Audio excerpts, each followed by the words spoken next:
Hello दोस्तों, आज हमारी करंट अफेयर्स की सीरीज में एक नया टॉपिक है राज्यपाल की विवेकाधीन शक्तियाँ। मतलब राज्यपाल क्या क्या निर्णय ले सकता है। आइए जानते हैं चर्चा में क्यों है ये।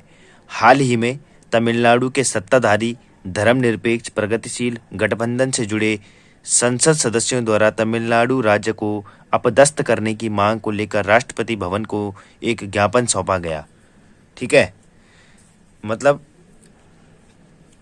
हाल ही में क्या हुआ, तमिलनाडु के सत्ताधारी धर्मनिरपेक्ष प्रगतिशील गठबंधन से जुड़े संसद सदस्यों द्वारा तमिलनाडु राज्यपाल को अपदस्थ करने की मांग, यानी कि तमिलनाडु राज्यपाल को अपदस्थ यानी कि हटाने की मांग को राष्ट्रपति भवन को एक ज्ञापन सौंपा गया। इसके प्रमुख बिंदु क्या हैं? गौरतलब है कि हाल के दिनों में देश के कई राज्यों में स्थानीय सरकार एवं राज्यपाल के बीच तनाव देखने को मिला है। इससे पूर्व केरल एवं पश्चिम बंगाल राज्य द्वारा सरकार द्वारा राज्यपाल को विश्वविद्यालय के कुलपति चांसलर पद से हटाने की मांग की गई थी। ठीक है, मतलब कॉन्फ्लिक्ट देखा जा रहा है राज्य की सरकार और राज्यपाल के मध्य। अब जानते हैं भारतीय राजनीति में राज्यपाल क्या है, उसकी पृष्ठभूमि, उसके जो भी अधिकार हैं। ठीक है, भारत में राज्यपाल के कार्यकाल की पृष्ठभूमि औपनिवेशिक काल से जुड़ी हुई है। ब्रिटिश शासन के दौरान भारत सरकार अधिनियम 1858 के तहत गवर्नर जनरल की देखरेख में गवर्नर के पद का गठन किया गया था। बाद के दशकों में भारतीय राष्ट्रवादी आंदोलन ने ब्रिटिश शासन से विभिन्न सुधारों की मांग की और उनके इन प्रयासों से भारत सरकार अधिनियम 1935 लागू हुआ।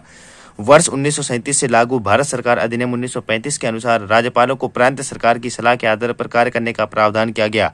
हालांकि उसकी कुछ विशेष जिम्मेदारियों और विवेकाधीन शक्तियों को बरकरार रखा गया। स्वतंत्रता के बाद वर्ष 1947 के अंतिम संविधान को 1935 के अधिनियम से अनुकूलित किया गया था। इसके तहत राज्यपाल का पद बरकरार रखा गया, परंतु इसमें राज्यपाल के संदर्भ में अपने विवेक से कार्य करना और अपने व्यक्तिगत निर्णय का प्रयोग जैसे वाक्यांशों को नहीं शामिल किया गया था। मतलब राज्यपाल का जो पद है वो ब्रिटिश शासन से ही हमारे संविधान में शामिल है। अब हम जानते हैं राज्यपाल क्या है। भारतीय संविधान के अनुच्छेद 153 से 161 में राज्यपाल की स्थिति, भूमिका, शक्तियां और कार्यालय की शर्तों को वर्णित किया गया है। राज्य में राज्यपाल की भूमिका केंद्र में राष्ट्रपति के लगभग समान ही होती है। वह राज्य की कार्यकारी शक्ति का प्रमुख होता है और मंत्रिपरिषद की सलाह पर कार्य करता है तथा मंत्रिपरिषद राज्य विधानमंडल के प्रति उत्तरदायी होता है। हालांकि राज्यपाल को संविधान के तहत कुछ शक्तियां प्राप्त है, जैसे कि राज्य विधानमंडल द्वारा पारित विधेयक को सहमति देना या रोकना, राज्य विधानसभा की बैठक के लिए सहमति देना, निर्वाचन प्रक्रिया के बाद बहुमत न स्पष्ट होने की स्थिति में राजनीतिक दल को अपना बहुमत स्थापित करने के लिए आवश्यक समय का निर्धारण करना इत्यादि। यानी कि लास्ट में जब मामला फंस रहा हो विधानमंडल में या विधानसभा में, तो राज्यपाल जो है अपनी विवेकाधीन शक्ति का प्रयोग करके उस बिल को पेश करा सकता है या फिर उस पर अपना निर्णय दे सकता है। ठीक है, राज्यपाल की विवेकाधीन शक्तियों पर सर्वोच्च न्यायालय का क्या मत है?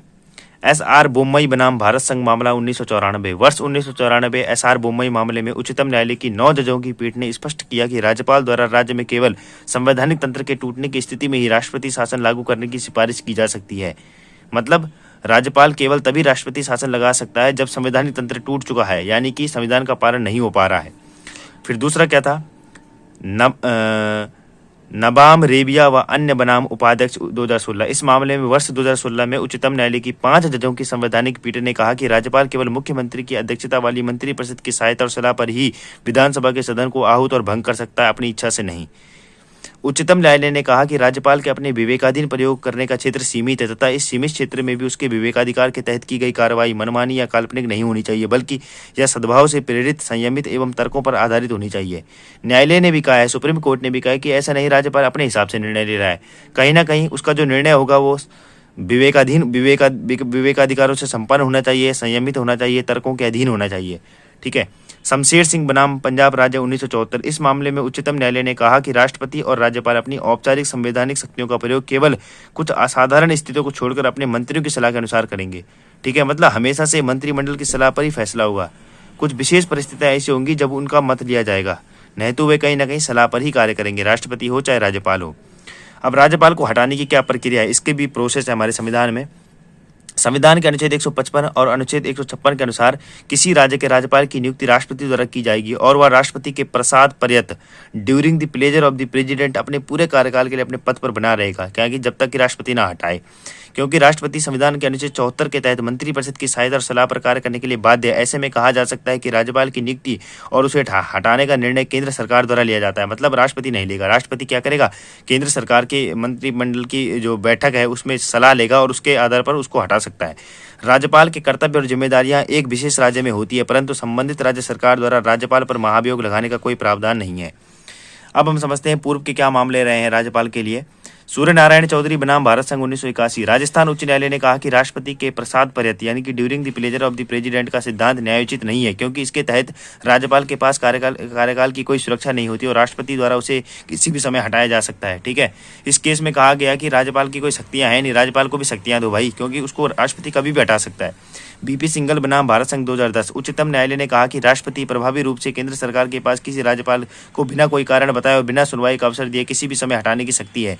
हालांकि इस शक्ति का प्रयोग मनमाने या अनुचित तरीके से नहीं किया जा सकता, बल्कि इसे वैध कारणों के लिए केवल दुर्लभ और असाधारण परिस्थितियों में राज्यपाल को हटाने की शक्ति का प्रयोग किया जाना चाहिए।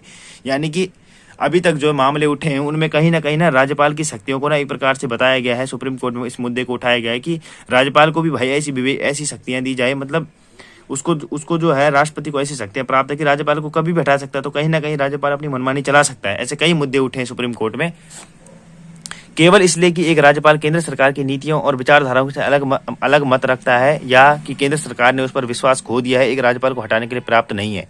मतलब राज्यपाल को जो हटाने की प्रोसेस है उसमें कहीं ना कहीं इस चीज को गलत दर्शाया गया है, क्योंकि कल के दिन अगर राज्यपाल केंद्र सरकार की बातों को नहीं मानता तो उससे हटाने के लिए वह बाध्य कर सकती है। तो ये गलत है। मतलब कई लोगों ने इस पर जो है सुप्रीम कोर्ट में आवाज उठाई। अब आयोग का क्या मत है, जो मतलब इसमें विभिन्न आयोग बने, विभिन्न कमेटियां बनी, तो उन्होंने क्या क्या कहा। सहकारिता आयोग 1988, इसने सिफारिश की कि राज्यपालों को दुर्लभ और विशेष परिस्थितियों को छोड़कर अपने 5 वर्ष के कार्यकाल को पूरा करने से पहले बर्खास्त नहीं किया जाना चाहिए। आयोग ने कहा कि यदि किसी दुर्लभ मामले में राज्यपाल को हटाना ही पड़े तो हटाने की प्रक्रिया में राज्यपाल को अपने आचरण की व्याख्या करने का अवसर देना चाहिए और केंद्र सरकार को राज्यपाल द्वारा दिए गए स्पष्टीकरण का उचित विचार करना चाहिए। साथ ही आयोग ने सुझाव दिया कि राज्यपाल को उनके हटाए जाने के आधारों के बारे में सूचित किया जाना चाहिए। मतलब एकदम ना हटाए, हटाना भी है तो पूरे तर्कों के साथ, और राज्यपाल को अपनी बात कहने का मौका दिया जाए। फिर आया वेंकट चलैया आयोग 2002। वेंकट चलैया आयोग ने अपनी रिपोर्ट में सिफारिश की कि आमतौर पर राज्यपाल को अपने 5 वर्ष के कार्यकाल पूरा करने की अनुमति दी जानी चाहिए। यदि उन्हें कार्यकाल पूरा होने से पहले हटाना है तो केंद्र सरकार को मुख्यमंत्री से परामर्श के बाद ही ऐसा करना चाहिए। उसके बाद बना पुंची आयोग 2010। पुंची आयोग ने संविधान से राष्ट्रपति के प्रसाद पर्याप्त वाक्यांश को हटाने का सुझाव दिया, क्योंकि केंद्र सरकार की इच्छा पर एक राज्यपाल को हटाया नहीं जाना चाहिए, बल्कि इसके लिए राज्य विधायिका से पारित एक प्रस्ताव द्वारा हटा दिया जाना चाहिए। साथ ही आयोग ने सिफारिश की कि राज्यपालों पर चांसलरों की भूमिका का कोई बोझ नहीं डाला जाना चाहिए। हालांकि उपरोक्त सिफारिशों को संसद द्वारा कानून में नहीं शामिल किया गया, इसलिए वे केंद्र सरकार के लिए बाध्यकारी नहीं है। आगे की राह क्या हो सकती है। राज्यपाल एवं राज्य सरकार के बीच तनाव के बढ़ते मामलों को देखते हुए राज्यपाल के अधिकार क्षेत्र की सीमाओं को स्पष्ट करने के साथ केंद्र राज्य संबंधों में राज्यपाल की भूमिका के महत्व को समझना बहुत ही आवश्यक है। राज्यपाल की नियुक्ति की प्रक्रिया में राजनीतिकरण की आशंका को दूर करने के लिए एक विशेष समिति उपराष्ट्रपति, लोकसभा